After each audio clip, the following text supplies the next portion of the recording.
So I have 12 minutes to do this video. Looking at the time, because I learned the hard way that every 12 minutes, the camera stops rolling.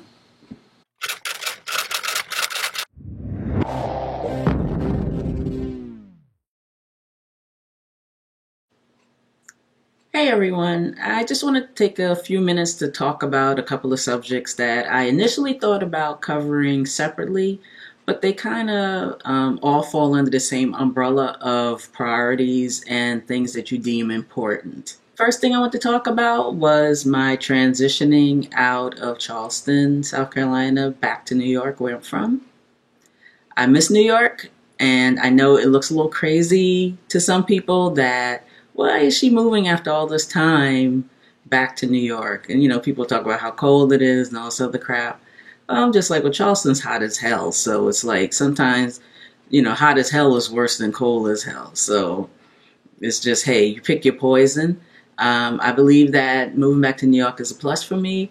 I miss being there. I miss my friends. I just miss the atmosphere. Miss choices. Living in the South does have its downsides.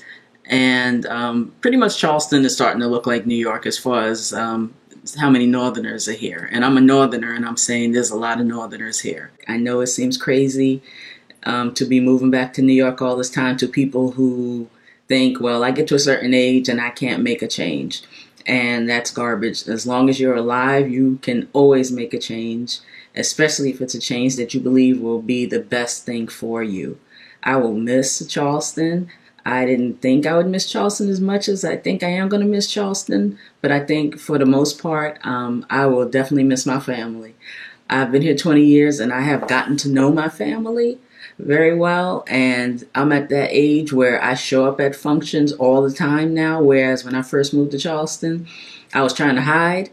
But then every time I did end up at a family function, I had a good time. So I was just like, Raj, you need to stop fighting this and just go ahead to the functions and be part of the family and stop playing. And I'm also that person now. I'm at that age where I start showing up at funerals.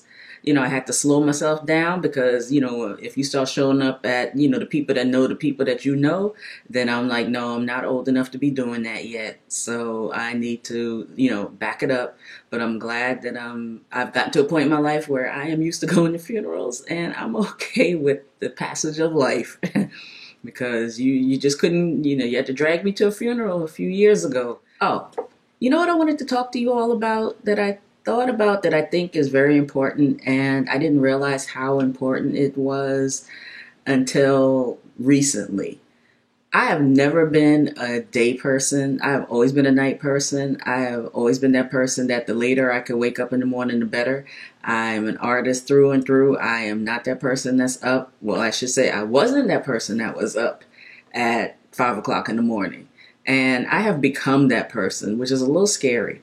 Because, as I said, 11 o'clock at night, 12, 1 o'clock in the morning, those were my times of the night. It was quiet, and I just loved that time of night. And I would fight all through the corporate years that I had to get up early in the morning. I was still up at 11 or 12 o'clock at night, getting just enough sleep, if that.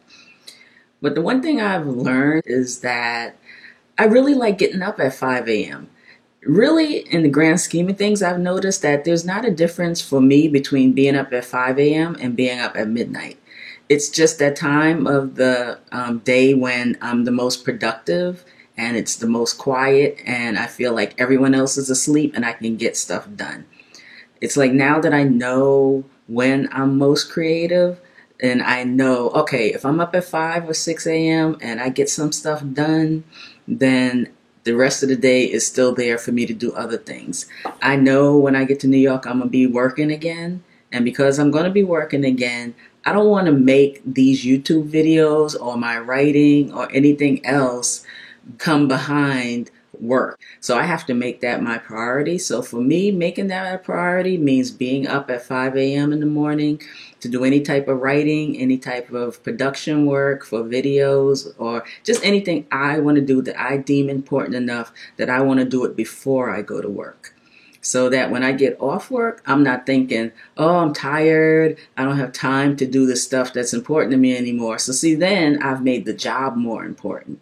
So all of these years, I feel as if because I made the job more important, I didn't put enough work into my side stuff that I wanted to at some point become my main stuff.